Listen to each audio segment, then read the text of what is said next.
Legenda Prabu Siliwangi, Raja Bijak dari Tanah Pajajaran.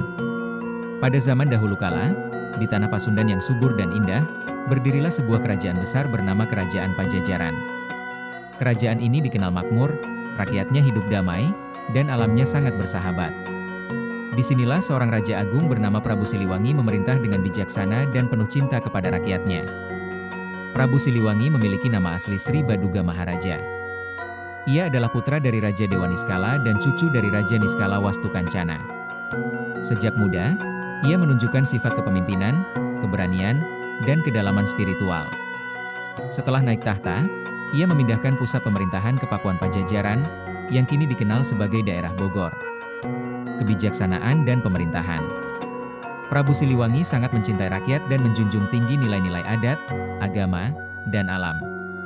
Ia membuat berbagai kebijakan untuk memperbaiki kehidupan rakyat, memperluas sawah, membangun jalan, serta menjaga hutan dan sungai agar tetap lestari.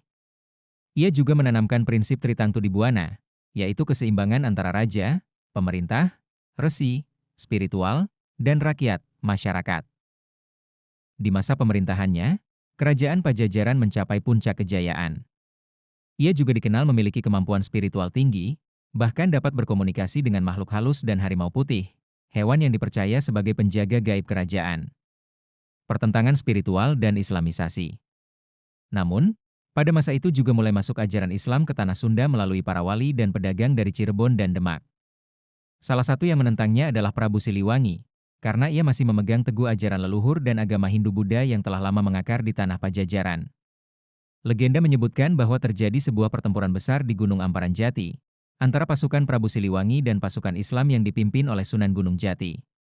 Dalam versi legenda, ketika Prabu Siliwangi menyadari bahwa kekuasaan duniawi hanyalah fana, ia tidak melanjutkan peperangan. Menghilang secara gaib. Prabu Siliwangi tidak wafat seperti manusia biasa. Ia diyakini menghilang secara gaib di tengah hutan bersama para pengikut setianya. Sebagian masyarakat percaya bahwa ia berubah menjadi harimau putih dan menjadi penunggu spiritual hutan di tanah Sunda. Hingga kini, harimau putih dianggap sebagai simbol Prabu Siliwangi dan penjaga nilai-nilai leluhur.